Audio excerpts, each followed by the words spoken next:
Hello everyone, welcome back to my channel, Macrame Black Cat Tutorials.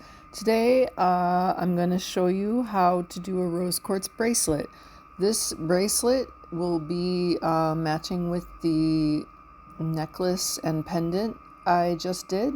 So it's going to be put onto the same playlist so you can access it and find it easily. The rose quartz is much smaller than the one I used for the pendant. It's I think it's only a 20 millimeter, but I'm not exactly sure. I've had it for quite some time. All right, so here is what we're doing in this video, and here is a list of the materials that you will need for the entire project. You can pause the screen to see what I used. Okay, and we're gonna start with wrapping the stone. First I start by, that's the stone I used, start by making my ladder, and it's the exact same thing that I did in a previous video where it's marked how to wrap a stone cabochon. Nothing different at all, so please enjoy.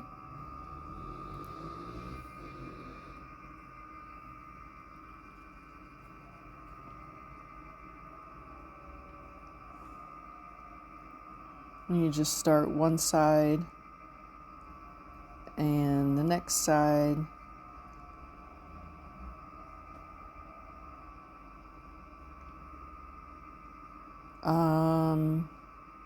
If I am correct, it's a double half hitch knot going vertical, you know, because we're going down to make a ladder with the stitch. You just keep going back and forth. For this size stone, which I believe is 20, I wound up doing 30 knots on each side. So you can count, because it's dark pink and light pink, you can actually count the number of knots. It'll be 30 on one side and 30 on the other. And once we place the stone in there, it will be 30 on top, 30 on bottom, which makes it kind of nice for when I want to go to add my wax cords to start the design. So this whole bracelet thing will only be in 2 videos. I was able to just do this is the wrapping the stone, adding the cords, and securing the cords to the stone, and then I ended it there. And then the next video will be the entire design of the bracelet itself. I didn't do anything super fancy with the bracelet, but it is matching with the pendant that I made.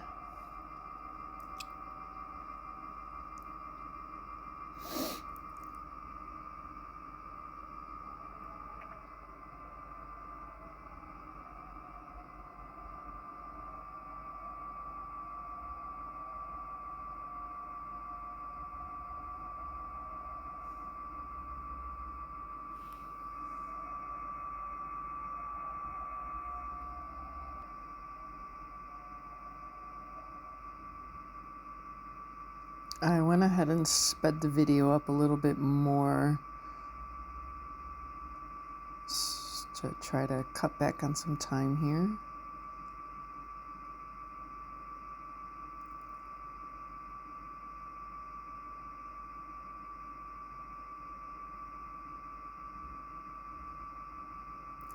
All right, so once I have the stone done,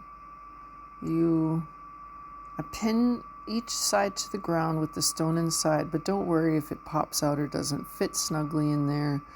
You secure it at the second knot at the back.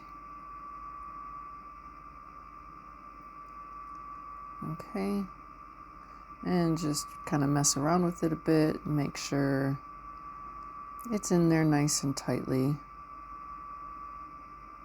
So now what I'm going to do is I'm going to take the first 2 pink cords, one dark, one light, and use a needle and thread it through the back of the cabochon, of the wrap. One reason is I don't need them. Two, it gives me an extra loop. It makes that 30th loop more strong and secure.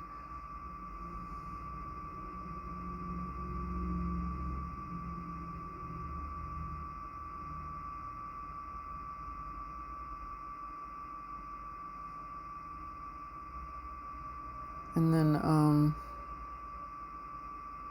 then just tie those two strings that you just pulled through the back together. And then I decided to tie those other two pink ones together. I'm not going to use any of the pink cords for the bracelet.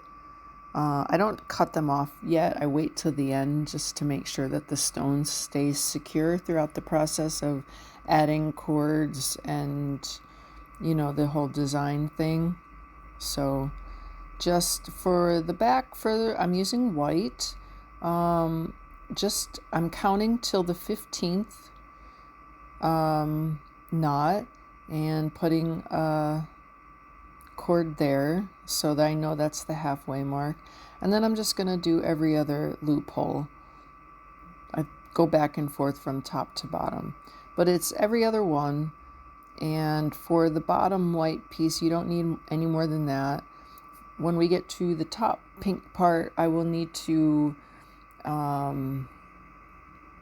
adjust where they go. Like some pieces will be right next to each other and some will have a gap, and you have to be a little bit more creative with how you put your top strings on when you want to have more than one color. And in this case, I'm having 3 colors: dark pink, what I'm calling like a bubblegum pink, and then a lighter pink. So, but for the white, just do every other loop and do it the same on both sides.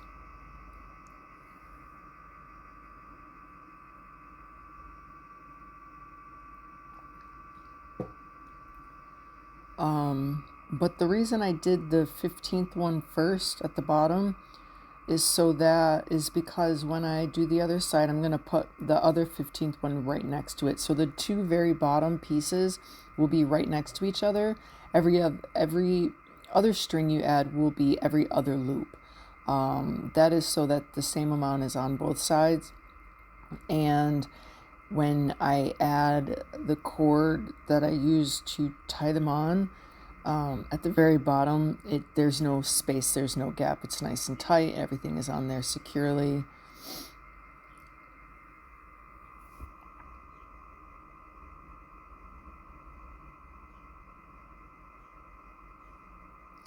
I don't have exact measurements for some of these strings because these are all leftover pieces from my necklace and pendant, which was quite nice. I went through all the strings and I realized that everything that I had left over, say hi to my cat, was enough to do a bracelet with. So I didn't have to cut any more new strings. Everything is leftover pieces. I put the longest ones on the top and the bottom, and then the bit shorter ones in the middle. See right there, the first one at the very bottom I did right next to the other one. So it winds up being 18 strings in total, 9 on one side and 9 on the other.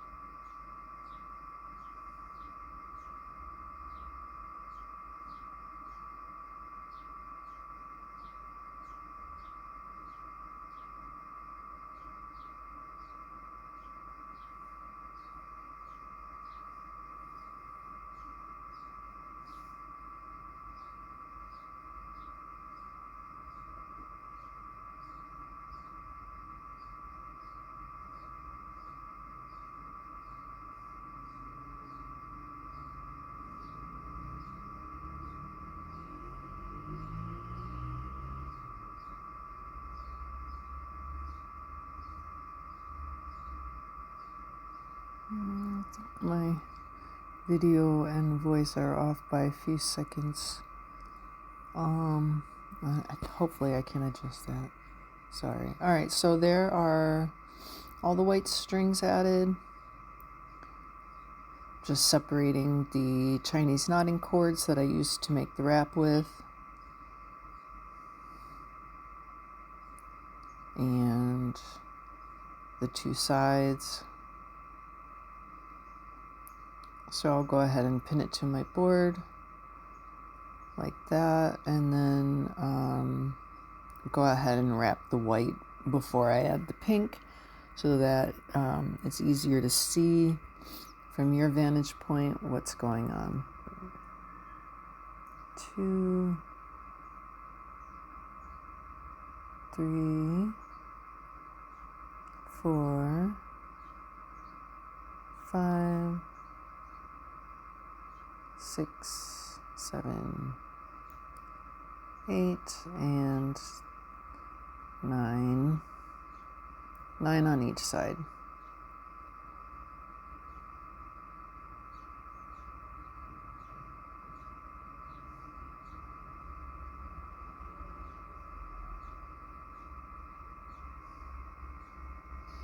Okay, and then you take for the bottom one, I'm using an extra piece of Chinese knotting cord, and you just find the middle, and you can do half and half.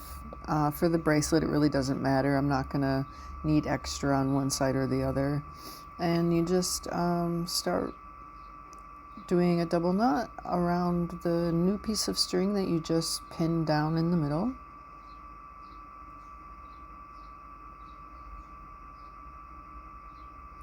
Make sure that your pieces are not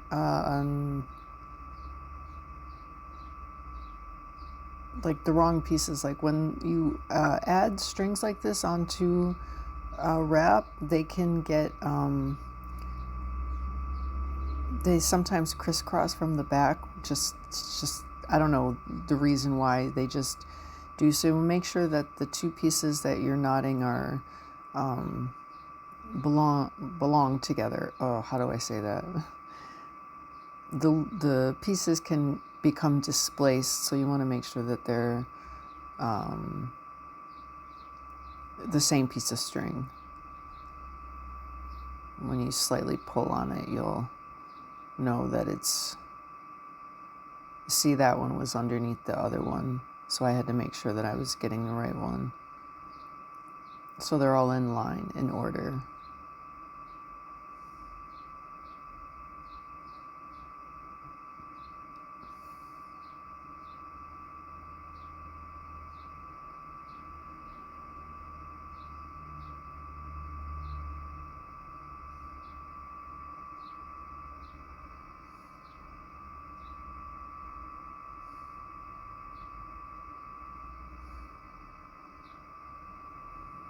Okay, so that's one side, and that's all 19 strings, and now if you were to count, we would have 18. And I'm just going to do the other side.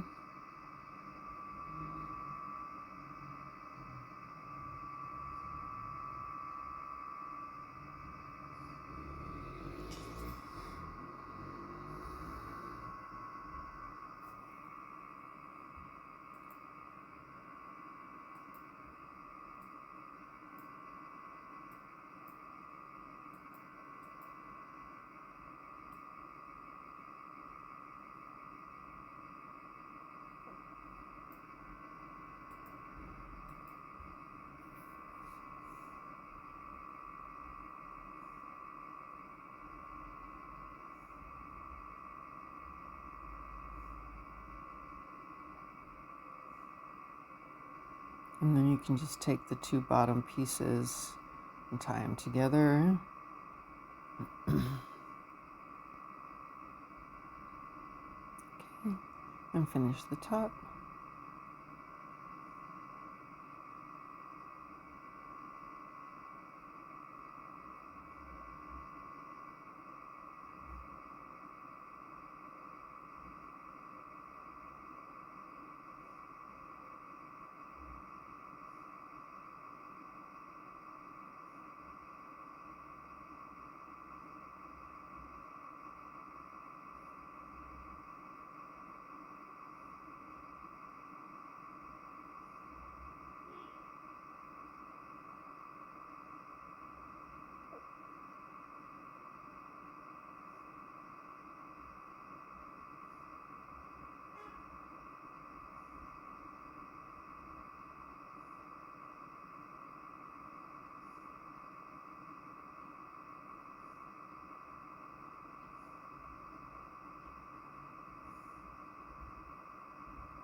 And that's what we have now.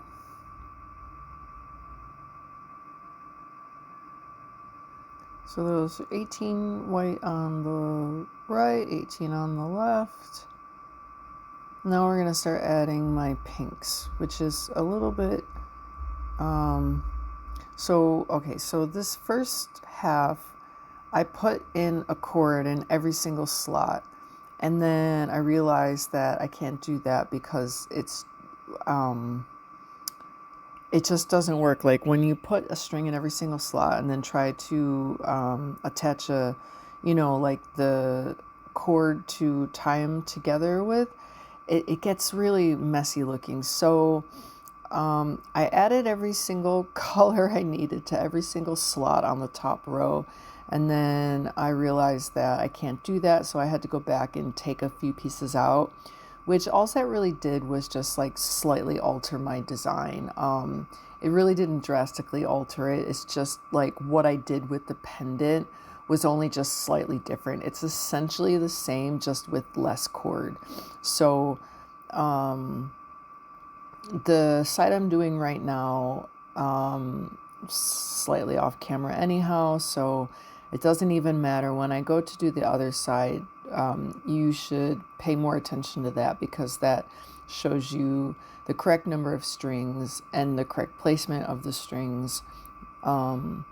This one here, like they wind up being the same, but I add a bunch of strings and then I take some away so that it doesn't look sloppy and messy, and it's the way I wanted it to be after I realized the mistake that I had made.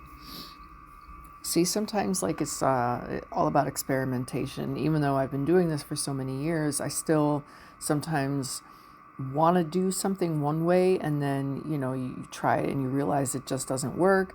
It doesn't look right. You just don't like it for any number of reasons. So you have to adjust. You have to like say, oh, okay, well, I'll just do it this other way then. And that comes with a lot of practice, and that comes with a lot of, trial and error. Specifically trial and error, in my opinion. So don't be afraid to try something that's in your mind. And if it just doesn't work, these things are easy to take apart, It's just, I have a T-pin that I use that's kind of large. Whenever I make a mistake or I have to go back and undo something, I just use that T-pin, undo a bunch of knots, and then figure out how I'm going to move forward and continue on. I try never to make it a big deal if I make a mistake. I try to never get frustrated. Sometimes maybe you do and you say naughty words, but I never really mean it. It's just like habit, really. But sometimes we try things and they don't work, or you just think it looks off, or not as pretty as you had hoped, so you just go back and fix it. And that's really the one lesson that I would really instill in anybody wanting to learn macrame. Like, don't be afraid to make mistakes. Don't be afraid to try new things. Anything that you've done, you can undo. You can retry it. You can, the possibilities are so endless. So that's my best good advice for anybody wanting to learn this art.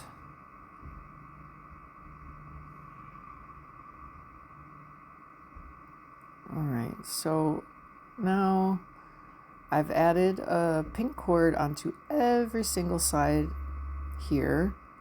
And I'm going to start to try to put them all together. And then I'm going to realize that it's not going to work. So I'll take them out, and then I'll slide a few pieces out and then go on. And then when I go to when I do the other side, it'll all be correctly done. There won't be too many strings. So like the first knot and the second knot, and then once I get to like the fourth one or something, I realize that it's just too many strings, it's not, it's, the, where you wind up making the knot on the cord that you add is not where the string actually is located, if that makes sense. So then it looks all squishy and it looks messy. So I realized that pretty quickly and decided I needed to do something different. Right here, I'm like, no, this isn't going to work. So I took that off. Now I'm going to take, I have 4 of the dark pink cords at the very top. 3. No. Yeah, I had 3. So I'm going to take 1 each from the middle. So now there's a, and then I'm going to take one of the bubblegum pinks, and then I'm going to take the middle light pink one. If you need to, rewatch that if you want, or just wait for me to go around to the next side. I'm going to do the exact same placement on the other side. It's just they're going to go incorrectly the first time. I don't know how well I captured that on video, though. I don't remember. Anyway, so I have a dark pink on the very top, skip a knot, then another dark pink, skip a knot, then 2 bubblegum pinks right next to each other. Then I skip a knot and add a light pink, skip a knot, add another light pink, skip a knot, add a bubblegum pink, then another bubblegum pink right next to it, skip a knot, then a dark pink, skip a knot, then the last dark pink on the bottom. And that was the order of how they go from top to bottom.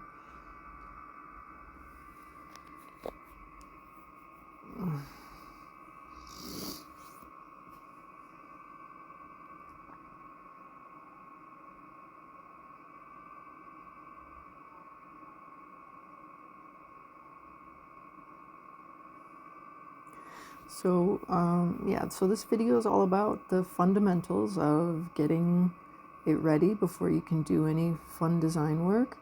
This is all necessary steps. Unfortunately, you have to do these parts.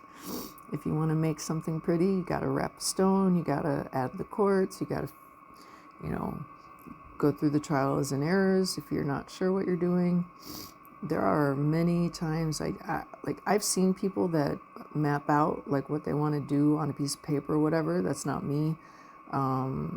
A lot of times I have no idea what I'm going to do until I start making knots. Like, to be perfectly honest with you, like, it's hardly ever a planned out thing. The only thing that I plan ahead of time are the colors that I'm going to use and the stone I'm going to use, and then the design becomes whatever after that. Okay, so I have a dark pink. I'm going to put 2 dark pink at the bottom.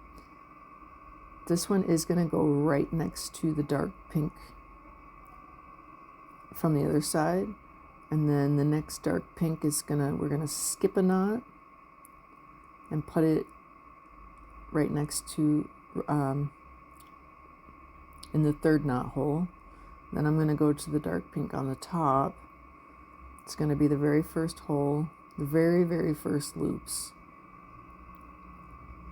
And then I'm going to skip a thing and put it right next to that. So it's 1, skip 1, then the bubblegum pink. I'm going to skip 1 and put it in the slot that's after skipped, and then this one I'm going to put right next to that one. I'm not going to skip. Sorry, it's off camera. It's so hard sometimes to see that I'm not filming on the camera when I'm doing this. It looks like it's a crazy angle. Okay, there I am. So that one I did not skip. 2 bubblegums right next to each other. Then, oh, I didn't even get that far. Did I? Yes, I did. I'm doing the bubblegum on the bottom, so sorry. So I skipped 1, then another bubblegum right next to that other bubblegum.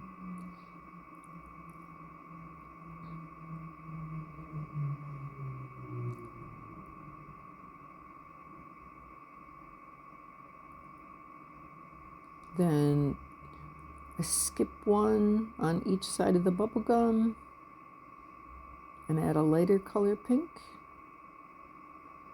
Do that for the other side, and then there should be a gap in the middle of the light pink.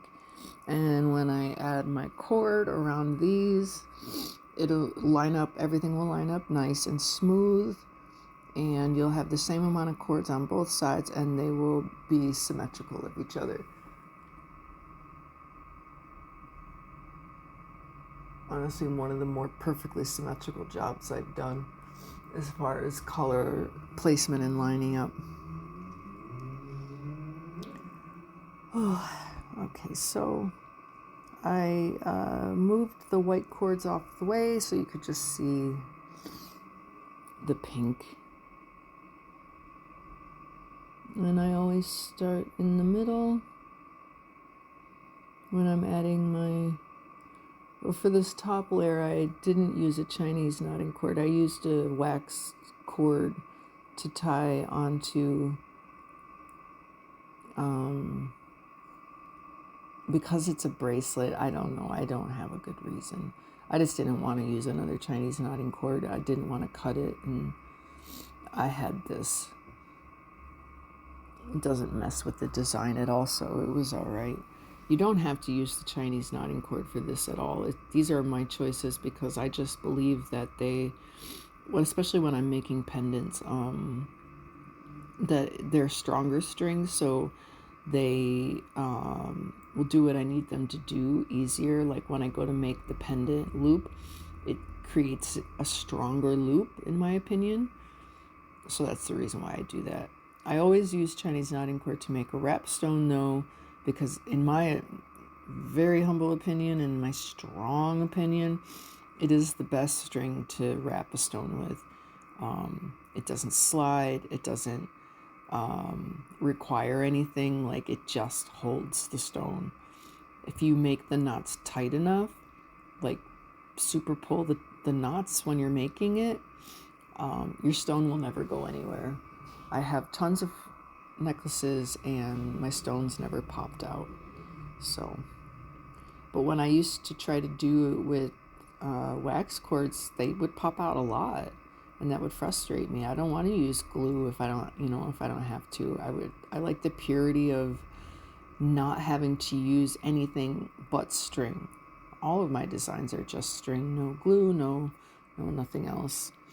And they always stay when you use the Chinese knotting cord as your wrapping cord. But it has to be the 8mm size.